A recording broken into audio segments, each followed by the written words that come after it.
이 지금 3권이 일부가 3권의 내용은 성령론으로 보시면 됩니다. 성령의 내적인 사역, 그 내적인 사역은 구원과 관련된 사역이고 외적인 사역은 교회와 관련된 사역입니다. 그래서 이 지금 3권에서는 성령의 내적인 사역인 조금 내려주십시오. 구원과 관련된 내용들을 설명하고 있고 4권에서 이제 교회론에 대한 내용들을 진술하고 있는데 3권에서 그래서 1부에서 성령의 사역, 2부에서 성도의 생활, 볼륨 조금 줄여도 됩니다. 3부에서 성도의 칭의, 그리고 4부에서 기도를 굉장히 중요하게 여기고 있습니다. 그 다음에 이제 나오는 것이 5부의 영원한 예정이고 6부에서 부활이다. 이 목차를 지금 말씀드리는 이유는 사실은 이거 예정이라고 하는 것이 구원을 설명하는 데 있어서 이 중간에 들어가야 될 정도로 부분적인 내용이 아니죠. 사실 예정이라고 하는 것은 우리 성경신학적 입장에서 예정이라고 하는 것은 신학의 출발이고 모든 것의 하나의 뿌리가 되는데 이제 칼빈은 인간의 구원을 설명하기 위해서 중간 부분에 집어넣어서 우리의 구원이 예정됐다. 뭐 이 정도 차원에서 설명하는 예정의 어떤 그 의미와 중요성이 축소되는 그런 경향을 나타내고 있습니다. 뭐 하여튼 그 부분은 또 다음에 기회가 되면 한번 체계적으로 말씀드리기로 하고, 우리 예정론은 뭐 다 우리 성경신학에 입문하시는 분들이 가장 그 주안점을 두고 공부하셨던 부분 중에 하나가 예정론인데, 예정론에 대해서는 뭐 더 이상 배우실 게 없죠. 하나님께서 뭐 해놓으셨다. 예정해놨다. 작정해놨다. 그래서 하나님이 뭐 하신다. 다 하신다. 끝. 근데 예정론이 잘못 이해되면은 엄청난 문제가 발생을 하게 됩니다. 그래서 예를 들자면은 예정론이라고 하는 것에 따르는 용어가 하나님이 하게 하신다는 거 아니에요? 하나님이 다 정해놨으니까 하나님이 하신다는 거란 말입니다. 제가 이집트에 갔을 때 그 직접 가이드한테도 그런 얘기를 들었고 차량 사고 난 현장을 보았을 때 몇 마디 하더니 서로들 가더라고. 왜 저러냐 그랬더니 인시알라. 알라 신의 뜻이다. 그러면 교통사고든 사람을 죽였든 뭐만 하면은 인시알라 그러면 끝나는 거예요. 이런 문제가 오늘의 우리들에게도 어느 정도는 있지 않는가.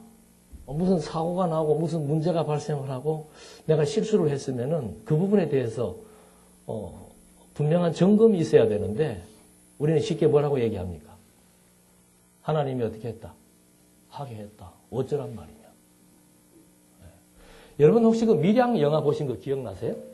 저는 밀양 영화를 보면서 두 가지가 아주 참 인상적이었는데, 한 가지는 그 목사가 부흥회를 하면서 손을 들고 축복 기도를 하는데 이 여자가 무슨 음악을 틀었어요? 김추자의 거짓말이야.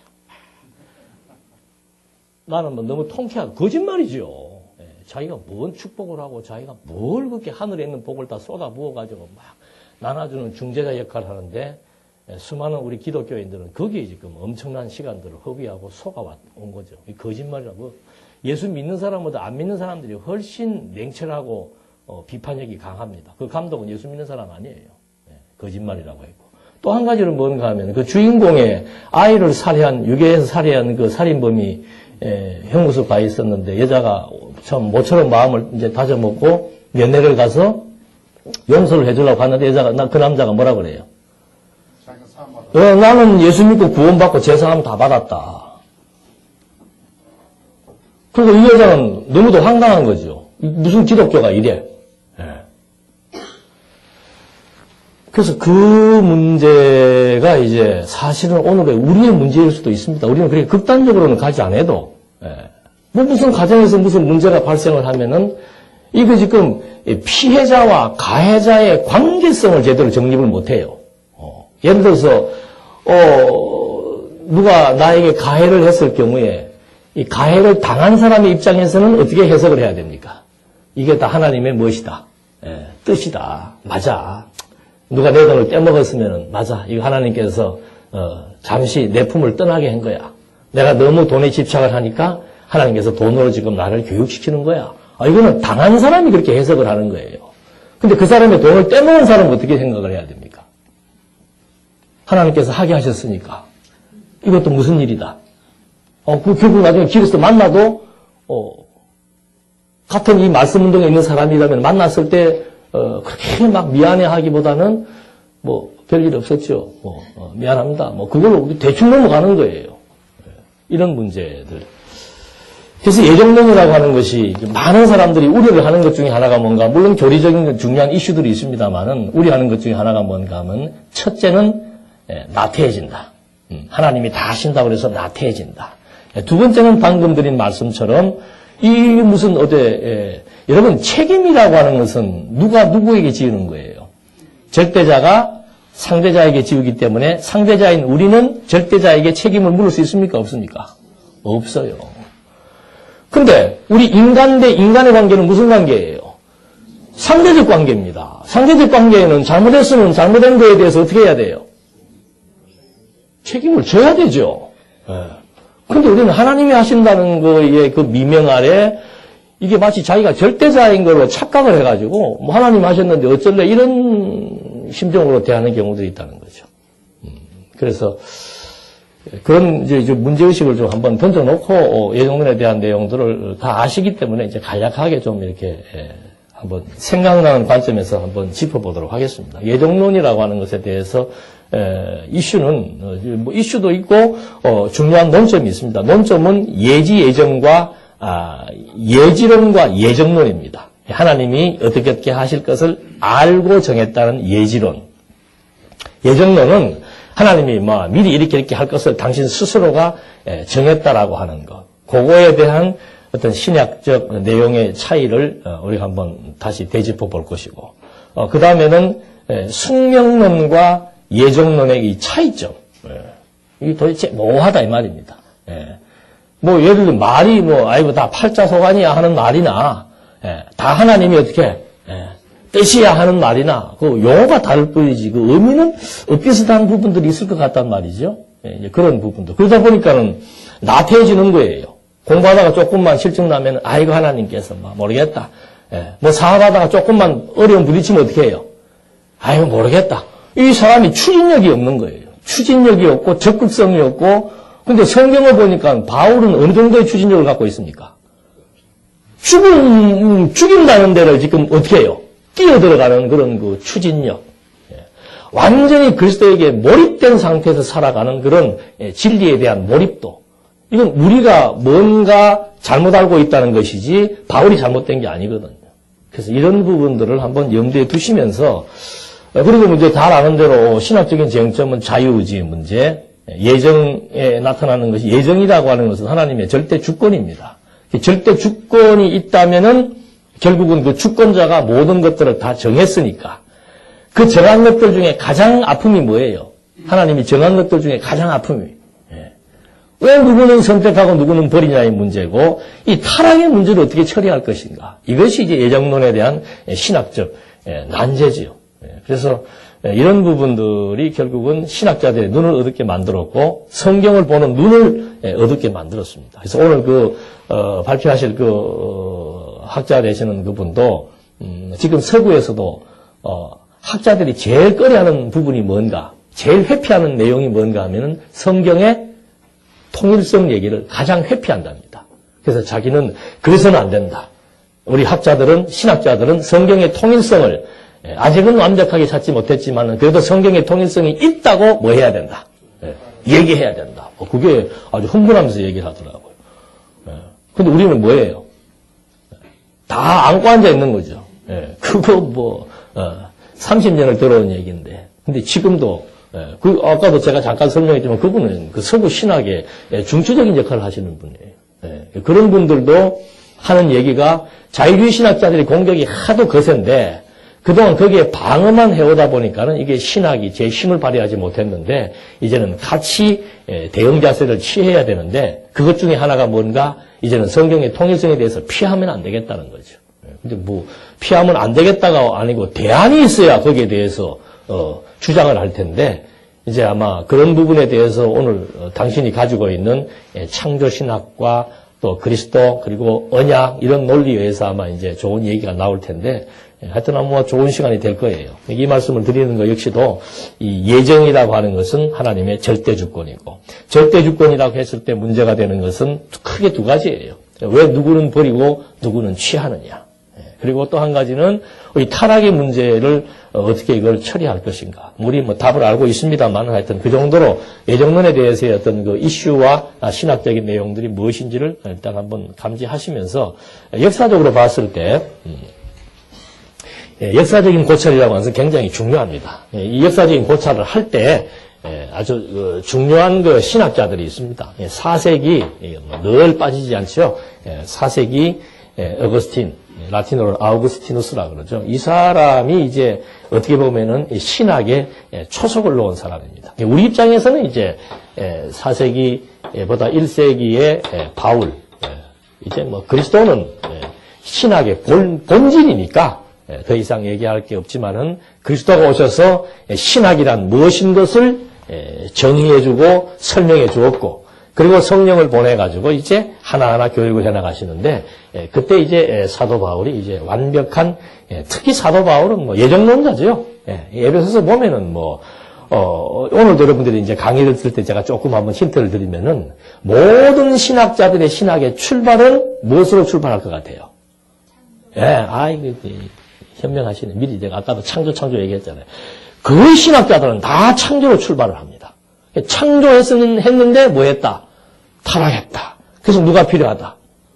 그리스도의 구속. 이거는 삼삼은 뭐예요? 그런 공식화되어 있는 거예요. 이거를 바꾼다는 생각은 학자들이 하지 못하는 거예요.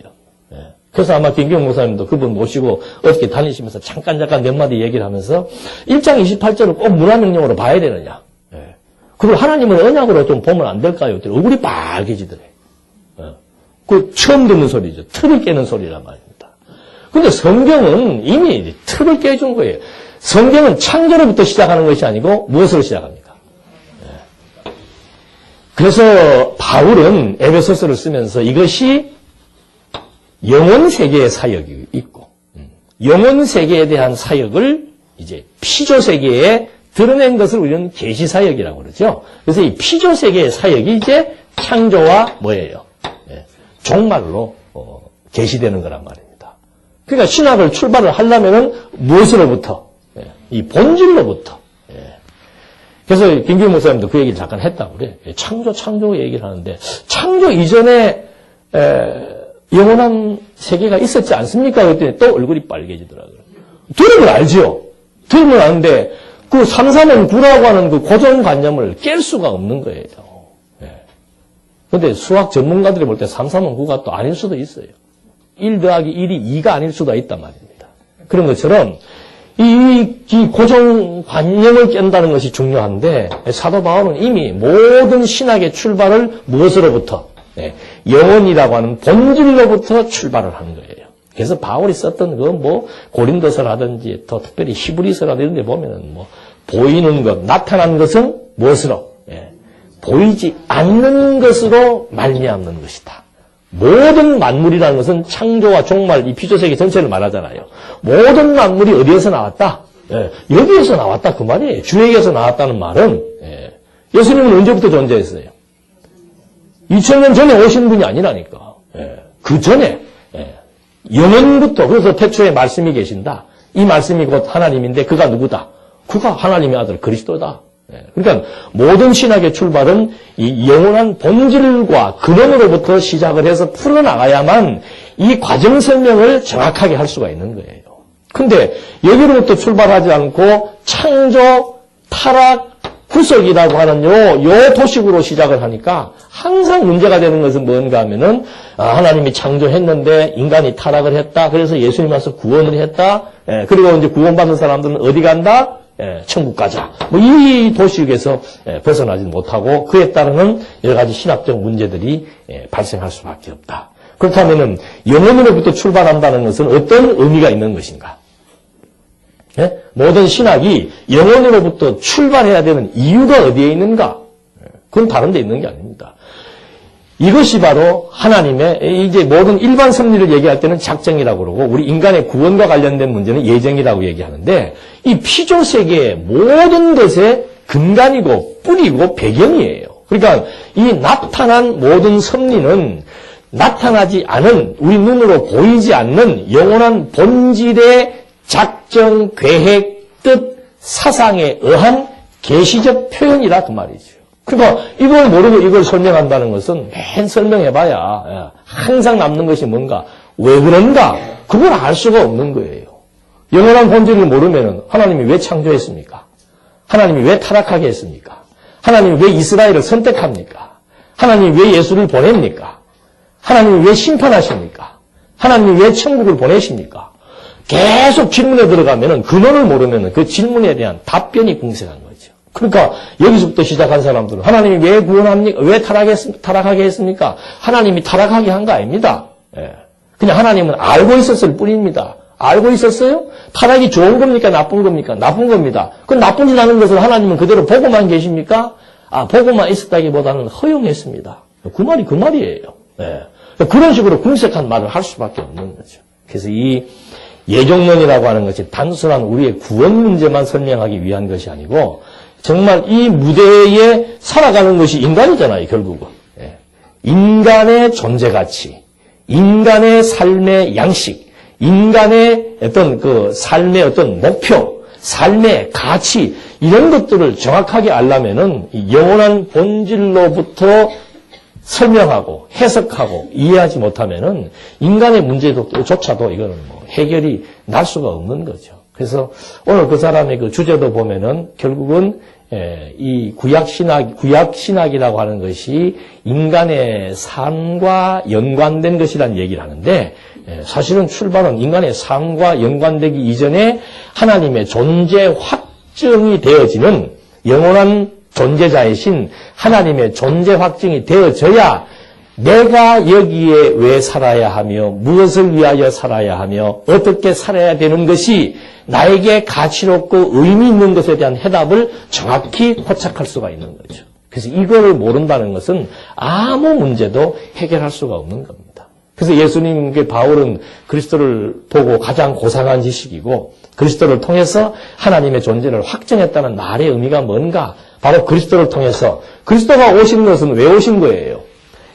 이 영원한 세계, 영원하신 하나님을 뭐 하기 위해서? 우리에게 보여주기 위해서 온 거예요. 그러니까 그리스도를 통해서 바울도 이 세계를 보았고 영원하신 하나님의 존재에 대한 것들을 속속들이 다 이제 인지할 수가 있었다는 거죠. 그것이 선결되어야만 인간의 문제도 해결이 된다는 겁니다. 그러니까 인간의 문제를 인간으로부터 풀어나가려면은 절대 결론을 맺을 수가 없죠. 그래서 이런 맥락에서도 예정론이라고 하는 것은 굉장히 중요한 의의가 있다. 그래서 이 1세기 때 바울이 이렇게 정확하게 설명을 해줬는데 4세기 어거스틴이 나타나면서부터 이 사람은 신학의 출발을 무엇으로 잡았는가 하면은 대부분 그 신학의 출발을 전부 죄 문제에서 시작을 합니다. 우리 박 목사님도 죄 때문에 고민 많이 했다고 그러잖아요. 죄 문제로부터 이제 많이 출발을 하는데 이 사람도 이 사람은 10대 때 굉장히 허랑방탕했던 사람이에요. 그러다 보니까는 죄 문제에 대해서 이제 그리스도를 만나고 나서부터 죄 문제에 대해서 심취하면서 죄 문제에 대해서 심취하면은 따라오는 게 뭐예요? 구원이죠. 뭐 딴 거 없습니다. 죄 용서 구원이에요. 그래서 이 사람이 쓴 책들에 보면 처음에 쓴 것이 고백록이라 그래가지고 죄에 대한 거. 그 다음에 은총론. 하나님의 은혜로 말미암아 거저 죄 용서를 받고 구원함에 이르게 되었다는 거. 그 다음에 나오는 책이 뭔가 하면 신의 도성이라고 그래서 하나님의 나라와 세상 나라, 이 두 나라에 대한 조화, 그 두 나라에 대한 가치, 이런 것들을 이제 설명한 것이 신의 도성인데 세계 3대 고전이 있습니다. 세계 3대 고전 중에 첫째가 어거스틴이 썼던 그 신의 도성이고 두 번째 학자가 이제 12세기에 나오는 토마스 아퀴나스입니다. 이 사람이 쓴 신학 대전. 이것이 이제 3대 고전 중에 두 번째고, 세 번째가 누구겠어요? 16세기에 칼빈이 쓴 기독교 강요. 이것은 세계의 고전에 속하는 겁니다. 꼭 신학적인 전문성을 가지고 있지 않더라도 모든 사람들이 정말 읽어야 될 최고의 책들이죠. 그래서 이제 4세기 어거스틴 역시도 이제 예정론을 구원을 설명하기 위한 방식으로 예정을 도입을 하는 겁니다. 근데 바울은 구원을 지금 설명하기 이전에 이미 창세전 그리스도를 설명을 하고 창세전 그리스도를 통해서 복이라고 하는 명제를 사용하기 시작을 하는 겁니다. 그러니까 창세전 그리스도 안에서 신령한 뭘 받았다? 모든 신령한 복을 하나님께서 그리스도를 통해서 주시기로 예정했다. 이런 이제 엄청난 얘기를 하는 거죠. 그러니까 이 복이라고 하는 개념도 이게 단순한 현세적인 복의 개념이 아니고 창세 전부터 하나님이 그리스도를 통해서 주시고자 했던 그 복이었고, 그러니까 여기에 있던 여기서부터 이미 복은 뭐 한 거예요? 존재했던 겁니다. 이 복을 누구를 통해서? 첫째 아담 창조하자마자 하나님이 뭐 준 거예요? 아담에게 복주사. 우리는 이 복이란 무엇인가 공부했잖아요. 그러니까 창세 전부터 하나님은 복을 실체적으로 다 존재하도록 하셨고, 그 복의 내용을 이제 아담에게 그대로 또 계시해 주었고, 근데 아담이 이제 타락으로 말미암아 이 실체적인 복을 그대로 누릴 수 없게 돼 버리니까 누구를 보낸 거예요? 둘째 아담 그리스도를 보내서 우리에게 신령한 복을 주신 것이다. 이 복이 우리가 그리스도를 통해서 얻은 이 복이 바울이 하는 얘기입니다. 창세 전부터 이미 그리스도를 통해서 주시기로 작정하신 복이라는 말을 해주는 거죠. 그래서 이 복의 내용을 분석해 보니까 이것이 무엇이었더라?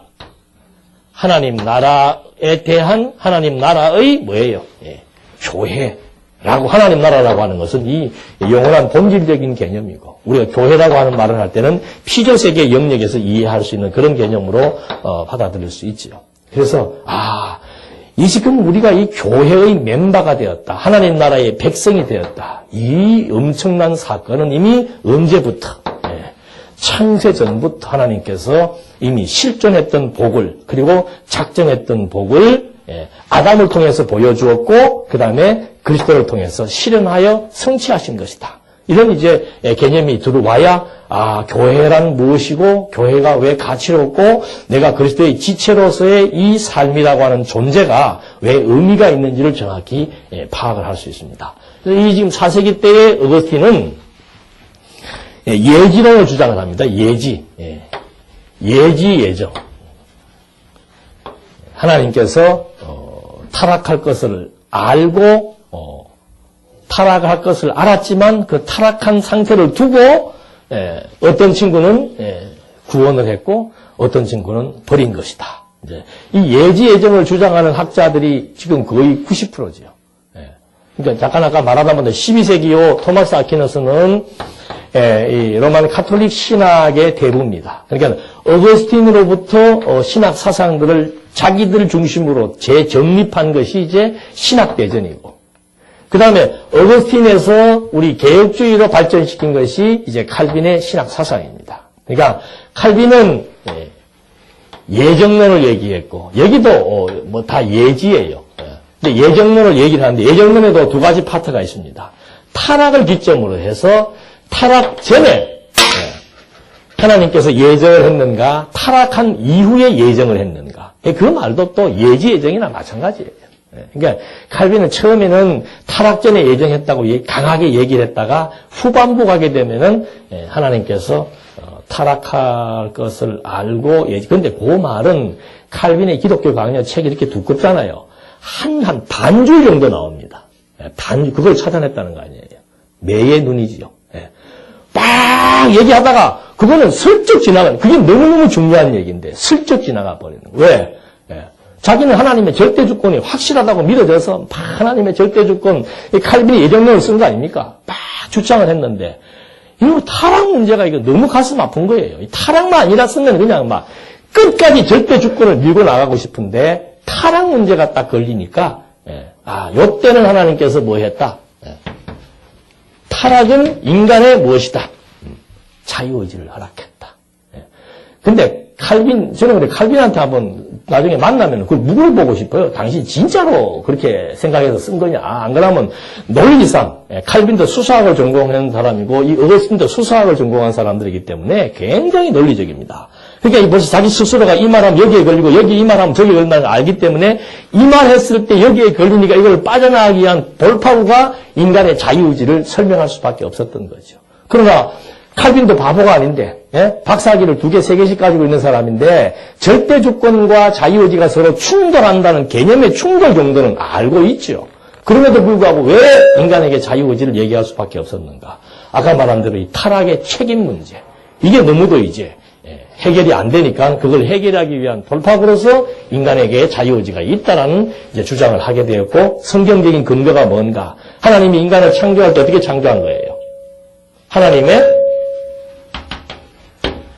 형상, 하나님의 모양과 형상대로 창조했으니까 하나님에게 자유의지가 있습니까? 없습니까? 있죠. 그러니까는 아버지가 아들 닮는 게 아니라 아들이 아버지의 유전인자를 닮잖아요. 그러니까 우리 집에도 그래. 딱 누워있으면 제가 이렇게 다리를 이렇게 꼬고 누워있는데 이렇게 하면 똑같이 이렇게 꼬고 누워있더라니까. 그거는 배운 게 아니에요. 그게 유전인자란 말입니다. 그런 것처럼 하나님에게 자유의지가 있듯이 우리에게도 무엇이 있다? 아버지의 유전인자인 자유의지가 있다라고 하는 그런 생물학적 관점에서 형상을 이해하게 된 거예요. 그냥 모든 신학자들이 여기에 다 동의합니다. 인간에게 자유의지가 있다는 근거가 뭔가? 하나님의 형상 따라 창조했기 때문이다. 99%의 신학자들이 지금. 그러니까 칼빈 때 칼빈의 제자인 베자만 예정론을 주장을 했고, 나머지 칼빈을 위시해서 거의 대부분의 학자들은 전부 타락 후에 예정했다라고 하는 이 예지 예정을 지금 다 주장하고 있는 거죠. 그 원인이 뭐겠습니까? 다 공부했잖아요. 그 원인이 뭐예요? 아까 말씀드린 대로 절대자에 대한 개념 문제예요. 절대자와 상대자. 물론 하나님께서 하나님은 스스로 존재하시는 분 아니에요. 하나님이 스스로 존재한다라고 했을 때의 자유의 개념과 피조물인 우리가 가지고 있는 이 자유의 개념이 같다 다르다.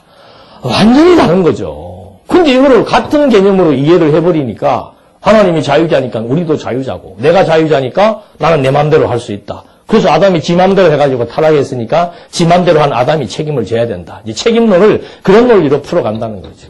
그렇다면 당장 뭐가 문제가 됩니까? 절대가 아니죠. 절대가 아니죠. 왜? 인간에게도 뭐가 있으니까? 하나님과 같은 뭐가 있으니까? 자유의지가 있으니까. 하나님만이 무슨 의지가 있어야 돼요? 자유의지. 그래서 우리는 하나님의 자유의지를 절대의지라고 말한단 말입니다. 인간은 상대적 의지예요. 상대적 의지란 뭔가? 절대자에게 종속된 상태에서 절대자를 힘입어서 생각하고 느끼고 결단하는 이런 작용을 하게 되는 종속된 의지를 말한다 이거죠. 근데 그 표현은 우리만 쓰는 거예요. 그래서 여러분 그 율법과 죄 그리고 은혜에 나오는 그 선악에 대한 개념, 예정론에 나오는 그 자유의지와 책임에 대한 그 개념들, 이거는 이제 한번 여러 번 눈으로 한번 이제 보실 기회가 있을 거예요. 서구 신학자들 이제 앞으로 계속 이렇게 기회만 되면 할 텐데, 그런 사람들이 실제로 이런 설명을 듣고 이제 기절 직전까지 가는 그런 표정들을 한번 볼 거예요. 이 개념 하나가 완전히 우리 생각들을 바꿔놓는 거란 말입니다.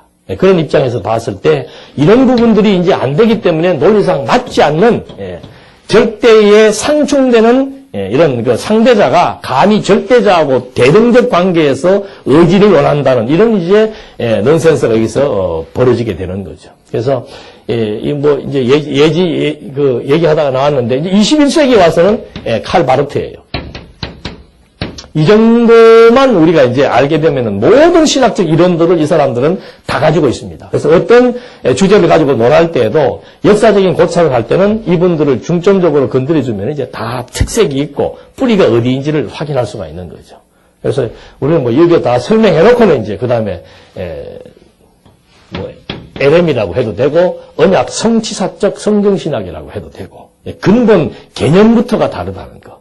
그리고 출발이 완전히 신적 계시를 중심으로 출발한다는 것과 인간의 타락을 중심으로 출발한다는 것은 이제 과정과 결과가 완전히 다르게 나타난다는 것. 이것이 구속사 신학과 언약 성취사적 성경신학과의 신학적 논리의 차이입니다. 그런 부분들을 주제들에 따라서 확인을 해보시면 되는 거죠. 그래서 이 어거스틴은 예지 예정, 타락 후 예정을 주장을 했고, 창세전에 하나님께서 그리스도께서 선택한 사람이 있을 것을 아셨고, 그 사람들을 구원하기 위해서 이제 적절한 때에 오셔서 그 사람들을 구원했고, 그래서 그 구원의 복음이 전파되기를 원하신다. 이것이 이제 어거스틴이 말하는 그런 그 은총적 예정론이라고 얘기를 합니다. 그 다음에 아퀴나스는 예정론이라고 하는 것은 신비에 속한 것이다. 이건 신의 비밀이다. 우리가 이게 참 좋은 말입니다. 신의 비밀. 예? 그 다음에 우리들끼리 얘기할 때 좋은 용어가 또 뭔가 하면은 연구해 봅시다. 이제 앞으로 그런 말 많이 나올 거예요. 학자들 불러놓으면은 뭐 질문하면 좋은 질문입니다. 예, 좋은 아이디어입니다. 연구해 봅시다. 예, 그런 것처럼 이 지금 아퀴나스도 보니까 골치 아픈 거는 뭐로 돌리면 돼요? 이건 신비다. 그럼 할 말 없는 거예요. 예. 하나님이 왜 누구는 버리고 왜 누구는 취합니까? 그건 신비다. 예. 그럼 끝나는 거죠. 그거는 이제 나중에 가서 우리가 다 같이 누구한테 물어보면 됩니까? 당사자에게 물어보면 된다는 문제죠. 근데 성경이라고 하는 것은 비밀을 뭐 한 거예요? 비밀을 드러내준 거예요. 성경 가지고 하나님의 존재와 영원한 하나님의 나라에 대해서 이 성경을 통해서 계시된 만큼의 내용은 확실하게 확보할 수 있도록 우리에게 준 것이기 때문에 뭐 비밀까지 할 것 자기가 모르면 모른다고 해. 자꾸 비밀이라고 얘기해서는 안 되는 거죠. 바울은 그 에베소서에서 뭐라고 얘기합니까? 이 비밀을 뭐 한 것이다. 우리에게 깨달아 알게 했다. 왜? 그 비밀의 영광을 깨닫고 뭐 하게 하시려고? 찬송하게 하시려고. 그러니까 뭐 바울은 정확하게 대답을 해주고 있습니다. 그래서 이 아퀴나스는 예정론은 신비에 속한 것인데 이 예정이라고 하는 것은 하나의 질서 유지를 위해서 필요한 것이다. 왜 이게 무슨 말인가? 예정을 누가 한 거예요? 하나님이 한 거예요. 하나님이 다 지금 정해놓은 대로 이 자연 만물과 인간 세계가 돌아간다. 이라는 기본적인 사회의 질서 또는 교회의 질서 유지 차원을 위해서 예정론이 필요하다. 그러나 그 질서를 유지하기 위한 수행은 누가 해야 된다? 이것은 인간이 해야 된다. 그래서 신앙적인 어떤 소명과 이 신에 대한 영광을 돌리는 그 일은 누가 해야 된다? 인간이 해야 된다. 여러분 그 이원론이라고 하는 그 유래가 이제 물론 그 사도시대에도 있었습니다. 사도시대의 이원론이 이제 영지주의자들이고 사도시대 이전의 이원론이 플라톤입니다. 그러니까 이원론이라고 하는 것은 뭔가 하면은 뭐 다 아시겠습니다만은 구분해 놓은 거예요.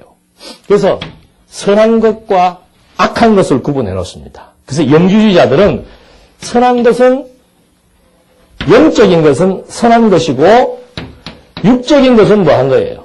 악한 것이에요. 육체는 깨끗해요? 더러워요? 더럽죠? 여러분, 이것이, 우리가 이런 사상이 있습니까? 없습니까? 성령의 소욕과 육체의 소욕이 서로 싸웁니까? 안 싸웁니까?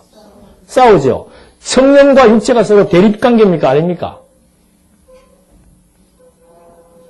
대립관계만 해도 괜찮아요. 육체의 소욕이 훨씬 큰 사람들이 많습니다. 그 지금 이렇게 이원론 하는데 뭐 이거 이원론이나 우리는 말은 일원론이라고 하는데 뭐가 일원론인지.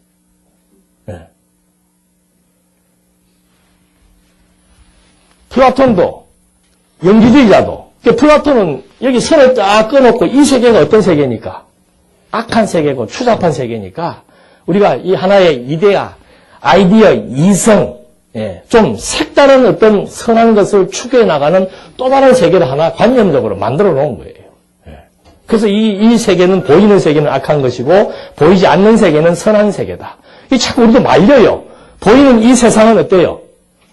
더럽고 추하고 악하지만 보이지 않는 하나님의 나라는 그런 이원론적 사고를 가지고 있단 말입니다. 근데 자 여기도 보십시오. 뭐가 함정인가 하면은 인간의 영적인 것은 선한 것이고 인간의 육적인 것은 악한 것이라고 하면은 영과 육이 따로 놉니까? 하나로 놓는 겁니까? 이건 괴물이에요. 네. 그 이원론이라고 하는 말은 뭔가 하면은 지금 여 가운데를 이어나가는 뭐가 빠진 거예요? 로봇이죠. 네. 마음에 작용이 없단 말입니다. 그러니까 영과 육, 요것을 있는 마음이 있어서 영적인 기능이 어떻게 하는 거예요? 영적인 기능과 마음의 작용에 의해서 여기에 뭐가 생긴다고 그랬습니까? 혼적인 기능이 생기고, 그 혼적 기능이 이성과 사고와 의지의 기능을 여기 다 나타내는 것이고. 그 다음에 그렇게 해서 여기에 감각, 육체, 이게 지금 다 하나로 연결되어져서 작용하는 이것을 육 잘라가지고 영은 선하고 육은 악하다. 그러면은 예를 들어서 타락한 사람들의 영이 선한 겁니까? 악한 겁니까? 영적으로 죽은 거면은 영적으로 죽은 사람은 모든 것이 다 뭐한 거예요? 예, 악한 거예요. 근데 여기는 영은 깨끗하고 육은 더럽다고 얘기하는 것이고. 예. 그래서 이것이 이런 구도 속에서 설명되어지는 것. 그 다음에 보이는 세계, 보이지 않는 세계도 마찬가지예요. 보이는 세계 따로 있고 보이지 않는 세계가 따로 있는가? 아니에요. 다 어디에서 나온 겁니까? 보이지 않는 이것으로 말미암아 나왔다 이 말이죠. 그래서 주에게서 나오고 주로 말미암아 피조세계가 존재하고 있고. 그러니까 바울이 얼마나 기가 막힌 얘기야. 우리가 그를 힘입어 어떻게 한다? 살며 기동하며 있느니라. 그게 이론론이란 말입니다. 근데 이거는 나눠버린 거예요. 이 세계를 나누고 이 세계를 나누어서 이 세계를 지배하는 세력이 있고 이 세계를 지배하는 세력이 있다. 우리가 지금 사실상 그런 함정에 빠집니다. 이 세계를 지배하는 것은 하나님이고 이 세계는 누가 지배해요? 사단이고. 그래서 사단과 하나님을 대립관계에 놓고 설명하는 것이 이원론이라 이 말입니다. 우리는 모든 관계가 이 속에, 사단도 어디에 있습니까? 이 속에 있는 것이고 세상도 이 속에 있는 것이고 이게 하나님이 이 본질이란 말이에요. 본질이고 본체이기 때문에 이분을 힘입어서 모든 것들이 존재하기 때문에 하나님을 떠나서 독립적으로 무엇을 구분해서 생각한다는 것 자체는 성립될 수가 없는데 그런 구조로 지금 플라톤이 하나님을 모르잖아요. 모르니까 이제 뭔가 영원한 세계는 생각을 하는 거예요. 왜? 여기는 다 끝이 있으니까. 끝이 있다면 끝이 없는 것도 있지 않겠는가 해서 생각해냈던 그 아이디어가 이런 식으로 딱 따로 이렇게 대립관계로 구분해놓고 독자적으로 존재하는 영역, 독자적으로 존재하는 어떤 물체나 인간을 이렇게 구분 지어놓고 생각하는 것이 이원론이라 이거죠. 그러니까 그 당시에 사도시대 때 등장했던 이원론은 뭔가 하면 영은 선하고 육은 악하니까 영적인 생활만 잘하면은 이게 이제 구원받는 거예요. 영적인 생활이 뭔가 하면 이성적인 사고, 좋은 생각, 좋은 판단, 이런 식의 어떤 이성적인 사유, 생각, 판단, 이런 것만 잘하면은 그것으로 사람은 이 더러움으로부터 뭐 한다? 구원을 받는다, 이 말이죠. 그러니까 그래서 이 사람들은 영적인 어떤 그 지성적인 면들을 많이 추구합니다. 그래서 이 사람들은 구원을 어떻게 받는가? 지식으로 구원받는다는 말이 그런 의미예요. 문제는 뭔가 하면, 자, 내가 지금 내 영혼이 지식을 추구함으로 말미암아, 우리가 볼 때는 세속적인 지식이죠. 세속적인 건전한, 자기들이 말하는 세속적으로 건전한 지식을 추구함으로 말미암아 구원을 얻었다면은, 이 육체는 뭐가 되는 거예요? 있어도 그만, 없어도 그만이에요. 그러니까 두 가지 유형이 나타납니다. 이제 자기들끼리 종교 생활을 해요. 이제 기독교적 이단이지요. 지금 한국에 있는 이단들 많은 것처럼 기독교적 이단으로 행세를 했는데 이 사람들은 말로 지금 주일날 예배 드렸단 말입니다. 예배를 드리고 나가는데 육체가 발동이 걸리는 거예요. 그래서 어디로 가는 겁니까? 육체는 어디로 가는 거예요? 영은 종교생활을 했으니까 깨끗하게 순화가 되었고 육체는 육체가 요구하는 게 있다는 거죠. 그래서 어떤 사람들은 예배 마치고 나가면서 창기촌으로 바로 가요. 예.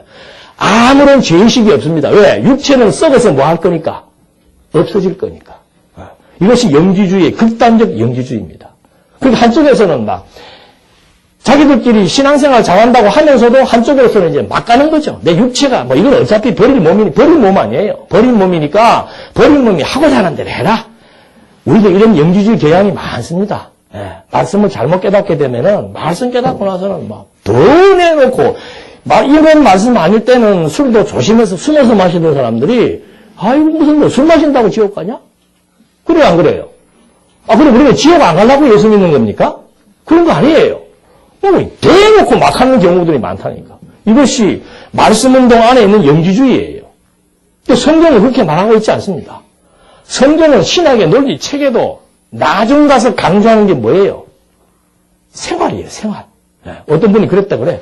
말씀 좀 공부하고 나도 막 교회도 안 나오고 엉망진창을 하니까 당신은 무엇을 공부 못했다 제대로? 고린도에서 나오는 주제가 뭐예요? 건덕의 복음을 못했다 이거예요. 건덕의 복음. 그러니까 우리 기독교 신앙이나 이 말씀 운동이라고 하는 것이 뭐 하나님이 다 하시니까 그래 막 살짝까지 거 뭐 이런 들었다 하리 저런 들었다 하리.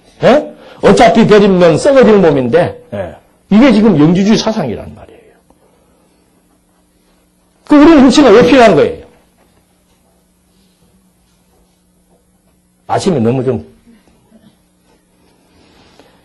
그래서 이 이원론이라고 하는 것은 계속해서 지금 우리의 사고를 괴롭히고 있습니다. 그래서 이런 그 생각들, 그렇게 영지주의는 이렇게 해서 완전히 쾌락주의로 빠지는 사람들이 있고 한쪽은 뭔가 하면은 그래도 그럴 수는 없다. 우리가 이 고상한 지식을 추구하는 우리들이 육체가 요구한 대로 살 수 없기 때문에 육체를 뭐 하자? 금하자. 그래서 쾌락주의와 금욕주의로 나타나는 것이 영지주의 현상이에요. 그래서 우리는 이제 이쪽으로 가기보다 어느 쪽으로 많이 가고 있었어요. 과거에. 특히 젊은 층들. 저도 과거에 그랬고. 이런 것들이 이제 이 시대에 사도시대 때부터 이원론 사상에 의해서 교회에 침투를 했고, 그래서 막 그 고린도서에도 보면은 뭐 그 누구예요? 아버지하고 살던 여자는 본처는 아니고, 그 당시에는 일부 다처가 많이 시대적으로 있었기 때문에 아버지하고 살던 여자를 아들 놈이 어떻게 해요? 데리고 사는 거예요. 이유가 뭔가? 아버지의 재산이 아들에게 오는 게 아니고 부인한테 간답니다. 그 시대에는. 그 부인의 재산을 내가 뺏기 위해서라도 그 여자를 데리고 사는 거예요. 그러고서도 뭐를 몰라요? 죄의식이 없는 거예요. 왜? 하나님이 나 구원했으니까. 어차피 내 영혼은 구원받는 걸 뭐까지 거 육체는 버릴 몸인데 뭐라도 챙기자. 돈이라도 챙기자. 그걸 또 교회가 그대로 놔둔다는 거 아니에요. 교회가 어떻게 할 바를 모르는 거예요. 왜? 누가 하게 했으니까. 비판하라고 그랬어요. 비판하지 말라고 그랬어요. 제가 아침에 너무 예민한 소리를 많이 하는구만. 이거 우리가 심사숙고해야 됩니다. 교회가 지금 이거 뭐, 아니, 성경에도 분명히 외인으로부터 뭘 얻으라 그랬어요? 칭찬을 얻으라 그랬어요. 외인으로부터. 근데 우리는 말씀을 깨닫고 나서부터는 외인에게 칭찬을 얻는 게 아니고 외인을 막 도려 막, 무시하고, 그래서 이런 그 이원론 사상이라는 것은 교리적으로도 엄청난 문제를 야기했고 실제 성도들의 생활적인 측면에서도 엄청난 문제를 야기한 거예요. 그래서 고린도 교회의 문제, 나중에 막 빌립보서, 골로새서, 데살로니가서 이게 전부 뭐예요? 생활로 뭐 하는 거예요? 무장하는 거예요. 되는 대로 목사님이 되는 대로 살아라 그랬다는 말은 하나님의 뜻대로 살아라는 말이지. 육체가 원하는 대로 살라는 말은 아니란 말이에요. 아니, 진리의 말씀이 내 속에 들어오면은 무엇부터 죽입니까? 육체의 소욕을 죽여 처복종시켜 나간다니까. 그런 과정을 간과해버리고 그냥 명제만 가지고. 그래서 제일 위험한 것이 뭔가 하면 답만 알고 사는 게 제일 위험한 거예요. 답을 차라리 모르면 좋아. 왜? 모르면 답을 알기 위한 뭐라도 하니까. 노력도 하고 연구도 하는데 답을 먼저 알아보니까 이거는 무슨 그래서 제가 항상 그래요. 수학은 답만 쓴다고 맞는 것이 아니고 뭘 다 풀어야 돼. 가정 풀어야 돼. 저는 학교 다닐 때 수학 문제 나올 때 뭐를 푸세요 그러면 1, 2, 3, 4 나오는 거는 뭐 대충 찍어도 되고 이게 잘 보이는데 뭐를 풀어 쓰다 그러면 이거를 알아야 쓰지. 제가 공부 못했다는 걸 여기서 지금 간증하려고 하는 게 아니고 우리가 지금 이 신앙 상태가 이렇다 이 말이에요. 그래서 이거는 철저하게 검증해야 되고 정말 무슨 신학의 논리 공부할 때 기초, 설립, 양육, 무장, 투쟁, 승리 이게 그냥 이렇게 무슨 다 배우는 게 아니라니까. 그 속에 엄청난 원리에 의한 실제가 그대로 드러나고 있다라고 하는 거. 그러니까 나중에 야고보서 가서는 아예 야고보가 무슨 얘기하는 거예요? 극단적인 얘기를 하는 거예요. 행함이 없는 믿음은 뭐다? 그 믿음에 대해서 놀라지 마라 이 말이에요. 그 말은 다른 말로 하면 뭐 말씀이 어떠니 저떠니 많이 알고 적게 알고 얘기하지 마라. 뭐만 보면 알 수 있으니까. 나타나는 생활 보면은 다 간파될 수 있으니까 더 이상의 얘기하지 마라. 예. 너희가 지금 취하는 생활 태도는 그 야고보서의 배경은 부자예요, 부자. 예. 부한 자. 야고보서는 딱 두 개의 배경입니다. 부자와 가난한 자예요. 예. 그러니까 성도들이 당시에 가난해요, 부자예요? 그러나 가난한 사람들이에요. 가난한 사람들이 추구하는 이상은 뭡니까? 부자 되고 파 아니에요. 부자 되고 파. 예. 그게 무슨 믿음이냐 이 말이에요. 하나님께서 주신 배경 속에 환경 하나님이 주셨다는 걸 인정하고 가난하면 가난한 자리에서 감사하며 살아가는 믿음의 행위. 이것이 아름다운 것인데 당신도 살아가면 오직 목표는 뭐예요? 똑같다 예수 믿는 사람이나 안 믿는 사람이나. 그건 아니다 이거죠. 그래서 믿음에 대한 정의를 새롭게 내려주는 것이 야고보서에 나오는 것처럼 이 지금 예정론을 지금 말씀드리면서 이 복잡한 얘기를 말하는 이유는 예정론에 따르는 마지막 문제가 바로 뭔가 삶의 문제하고 직결되기 때문에 그래요. 삶의 문제하고. 그래서 이 출발은 영지주의자들이 지금 토해내었던 잘못된 이론들, 영은 구원받고 육은 어차피 버리게 되니까 버릴 육에 대해서는 알아서 마음대로 살아도 된다는 것과 그럴 수는 없다는 긍휼주의자 주계의 양상이 보여지는데 하나님이 우리를 육체를 입혀두신 것은 다른 의도 없습니다. 이 육체가 날로 옛사람이 점점점 죽어들어가고 새사람으로 성장하면서 성장하는 만큼 이런 육체를 입었음에도 불구하고 하나님은 나를 뭐하다? 의롭다고 판정해 주신 그 칭의의 판결 이것에 대한 은혜의 감격을 늘 일상 속에서 느끼며 감동하며 살게 하시기 위해서 육체를 입혀놓았다라고 합니다. 그래서 육체의 종로로 한다는 것은 이제 내가 그만큼 그 하나님에 대한 힘이 작다는 반증이죠. 그래서 그러니까 나 그럼 또 죄의식에서 들어가는가 그런 차원이 아니고 육체에 졌으면은 진국에 대해서 한번 곰곰이 생각을 해보면서 하나님의 은혜에 대한 감동 늘 그런 비유 들잖아요. 탕자의 비유가 즉 다른 거에 설명할 것도 없어요. 탕자가 아버지로부터 사랑과 용서와 은혜를 깨닫고 그래 나는 다음번에 나갈 때는 더 큰 돈을 가지고 도망가야지 그런 탕자가 없잖아요. 그래서 은혜를 깨닫는다. 의의 은혜를 깨닫는다는 말의 의미가 무엇인 것을 성경이 말해주고 있듯이 지금 이런 식의 논리는 마지막 갔을 때 자유의지 문제 죄에 대한 책임 문제 그리고 마지막 생활의 문제까지 연계되기 때문에 오늘 생활과 관련된 말을 조금 드린 거예요. 그 다음에 이 신비라고 해서 이 아퀴나스는 예정론을 질서 유지와 그 다음에 인간이 수행해야 되는 것과 그 다음에 수행한다는 것에 대한 내용이 뭔가 하면은 뭐예요? 가톨릭에서 하는 거 재용수한 반 고백하는 거 고해성사 그 고해성사와 더불어 나오는 것이 성례전이에요. 세례와 성찬의식 그리고 여러 가지 몇 가지 더 있는 칠성사 이래가지고 이 사람들은 그 성례를 강조하는 거죠.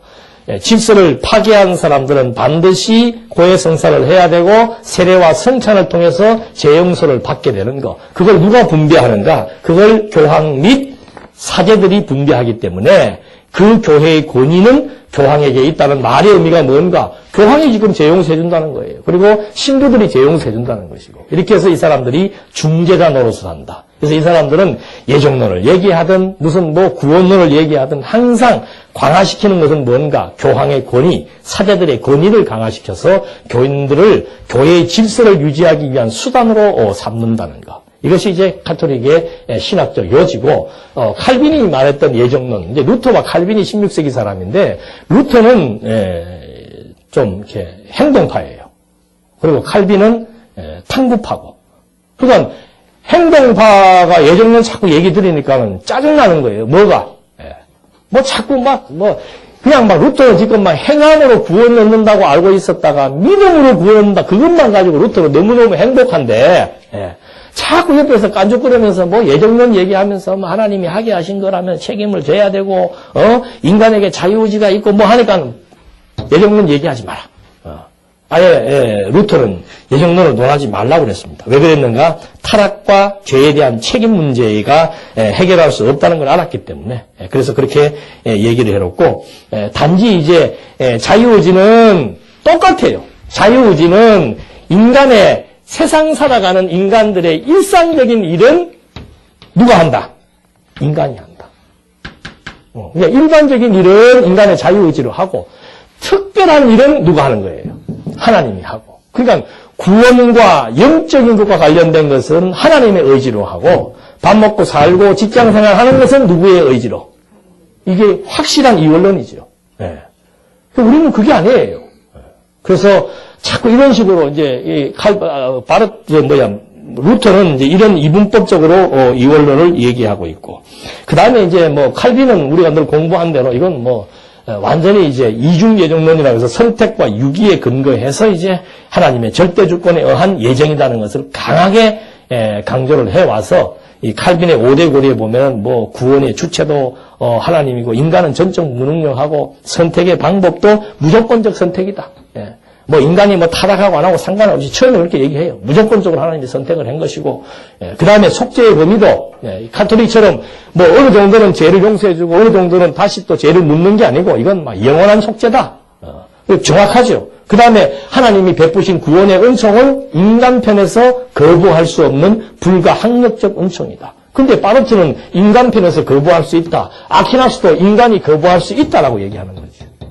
그래서 이런 이제 신학적인 차이가 나는데, 아까도 말씀드린 대로 칼빈도 역시 마찬가지로 인간에게 자유의지는 언제만 있었다. 타락 이전에만 있었다. 그럼 타락 이후에는 어떻게 되는가?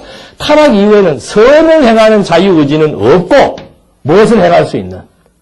악을 행할 수 있는 의지는 있다. 왜 그런 말을 했을 것 같아요? 하나님이 다 하신다고 그랬는데 하나님이 죄도 짓게 하시냐 이 말이죠. 그게 신학자들은 제일 골치 아픈 거예요. 하나님은 어떤 분으로? 선한 분으로 딱 묘사했고, 선의 개념이 뭔가? 이거 이제 아퀴나스가 이때 선 개념을 얘기합니다. 선악 개념을 얘기하는 거예요. 그러니까, 어거스틴은 지금으로부터 1600년 전 사람입니다. 1600년 전에 대한민국은 무슨 시대였어요? 한번 찾아봐야 되겠네, 인터넷. 그런데 어거스틴은 이때 벌써 선과 악, 그리고 죄와 구원, 그 다음에 하나님의 나라와 세상 나라, 이런 것들, 그 다음에 어거스틴이 시간에 대한 고민을 합니다. 과거는 흘러갔으니까 없고, 현재는 어떻게 해요? 순간이니까 없고, 미래는 아직 현재로 주어지지 않은 것이니까 없고, 시간은 있다, 없다. 이런 머리 아픈 얘기를 이때도 벌써 했다니까. 그러니까 이 시대가 하여튼 학문적으로 서양에서는 대단한 시대였죠. 그래서 이런 이원론적 구도가 결국 칼빈도 와서는 이분법적인 구도를 벗어나지 못합니다. 그래서 악은 인간이 행하고 악성인 인간이 행하고 선은 하나님께서 행한다. 그래서 이걸 또 잘못 해석하면 육체의 소욕은 무엇이? 육체의 소욕은 누가 지배해요? 사단이. 성령의 소욕은 신이. 그게 이분법이란 말입니다. 우리는 항상 여러분 할 때마다 그림 그리면 원 그려놓고 하나님이 여기 계시고 인간이 있고 여기 또 뭐가 있어요? 옆구리에 사단 있고 인간 있고 다 하나님의 피조물이에요. 그러니까 이 구도 가지고 설명을 하면은 인간이 현상적으로 사단이 인간을 조종하니까 인간에게 뭐가 생기는 거예요? 악심이 생기는 거 아니에요? 사단이 누구를 유혹했습니까? 아담과 하와를 유혹해서 악심이 들게 해서 타락하게 한 거 아니에요? 원인이 누구예요? 사단이잖아요. 이것만 보면, 그래서 이분법이라고 하는 것은 하나님과 이 피조세계를 완전히 갈라놓고 해석을 하고, 창조로부터 종말에 이른 요 내용만 가지고 신학을 연구하다 보니까, 창조 너머의 본질의 세계를 인식하지 못하고 이 부분만 설명하려고 그러니까는 인간이 하는 게 있고, 하나님이 하는 게 있고, 사단이 하는 게 있고, 이분법도 아니고 삼분법이라. 이런 식으로 갈기갈기 분해해서 생각하는 이것이 신학의 현주소입니다. 그래서 예정론 하나만 보더라도 이렇게 자꾸 두 개로 나누어서 생각을 하면서 선과 악에 대한 개념이 잘못 설정되었기 때문에 전부 윤리적 개념이에요. 선과 악에 대한 개념이 잘못 설정되었기 때문에 어떻게 하나님께서 악한 인간의 범죄를 주도하거나 또 리드할 수 있겠는가? 그건 아니다. 그래서 자꾸 그 문제를 인간에게 돌리든지 사단에게 돌리든지 해서 이렇게 선과 악과 영적인 생활과 육적인 생활을 따로 구분해놓고는 이제 하나님이 주도하고 인간이 자기 의지에 대해서 한다라고 하는 이런 이제 이분법적인 논리에 의해서 예정론에 대한 중요한 문제들을 빠져나가려고 한다는 거. 그러다 보니까 바르트는 선택과 유기를 결정하는 것이 아까도 말씀드렸죠. 골치 아픈 문제가 뭔가 왜 누구는 선택하고 왜 누구는 버리냐. 난제예요, 난제. 착하고 선하고 자비하시고 사랑이 많으신 하나님이 누구는 왜 버리냐 이거예요. 안 그래요? 왜 누구는 버리고 그것도 어떤 행동을 하고 나서 결정했다면 또 모르겠는데 행동하기 전에 결정했다고 그러거든. 행동하기 결정해서 행동하고 나서도 마찬가지예요. 행동했으면 전부 다 뭐예요? 다 죄인이에요. 다 죄인. 다 죄인인데 왜 누구는 선택하고 누구는 버리냐? 행동하기 전이라도 그럼 행동도 안 했는데 왜 누구는 버릴 인간으로 작정을 하고 누구는 사랑받을 대상으로 작정을 하냐? 웃기는 거 아닙니까? 왜 에서와 야곱이 태중에 있는데 하나님이 어떻게 해요? 그런 표현을 우리는 주는 것도 없이 뭐 하다고 그러지? 믿다 그러잖아. 한 것도 없는데 하나님은 미워하고 한 것도 없는데 하나님은 사랑하는 거예요. 그거 안 풀어집니다. 신학자들한테 누구한테 물어도 이게 안 풀어져요. 또 한 가지 안 풀어지는 게 뭔가? 고난의 문제. 뭐 여러 가지 많습니다만은 하여튼 이런 문제들이 안 풀어지는 거예요. 왜? 하나님은 선하신 분인데 선하신 하나님이 인간에게 그런 고난을 주겠는가? 인간이 뭔가 잘못했기 때문에 그렇지. 선하신 하나님이 어떻게 인간을 죄짓도록 할 수 있겠는가? 그건 아니다. 이런 이제 전제가 선과 악에 대한 개념을 제대로 하나님 중심으로 설정하지 못했기 때문에 결국 와서 이런 이제 난해한 신학과 인간 본위의 인본주의 신앙이 태동할 수밖에 없는 그런 역사적인 배경들을 확인을 해봤습니다. 오늘 조금 더 설명을 하려고 했는데 다음 시간에 이제 남은 문제에서 자유의지, 죄에 대한 책임, 그 다음에 성도의 생활 문제가 나올 때 그때 한 번 더 이제 빌레몬서를 예를 들어서 우리가 하나님에게 책임을 전가할 수는 없지만 왜? 절대자이니까. 그러나 상대적 관계에서의 책임을 져야 될 부분은 엄밀하고 엄격하게 책임을 져야 된다라고 하는 거. 이것이 이제 빌레몬서에 나오죠. 빌레몬서 가서 한번 읽어보십시오. 빌레몬서에 등장하는 인물이 누구예요? 바울과 빌레몬과 오네시모. 오네시모는 누구에게? 빌레몬에게 돈을 떼먹고 노예가 도망가는 사람. 이 빌레몬은 오네시모는 잡히면 빌레몬이 죽일 수도 있습니다. 그런 상황에서 바울이 이제 이 문제를 어떻게 해결하는가? 그리고 왜 그렇게 해결을 하는가? 두 가지예요. 바울이 어떤 방식으로 해결을 하는가? 왜 그렇게 해결해야만 되는가? 이것이 이제 빌레몬서에 대한 한번 여러분 한 달 동안 한번 연구하셔가지고 다음 시간에 한번 얘기들 한번 했으면 좋겠습니다. 기도하시겠습니다. 살아계셔서 우주와 만물을 뜻대로 창조하시고 뜻대로 섭리하시는 하나님 아버지, 우리 땅에 살면서 여호와의 영광을 깨닫고 산다는 것이 우리에게 있어서의 진정한 가치일진데 늘 지혜와 명철을 허락해 주셔서 하나님의 영광을 바라볼 수 있는 지각이 열려 늘 찬송과 감격하는 마음으로 살아갈 수 있도록 인도해 주시옵소서. 예수님의 이름으로 기도드립니다. 아멘.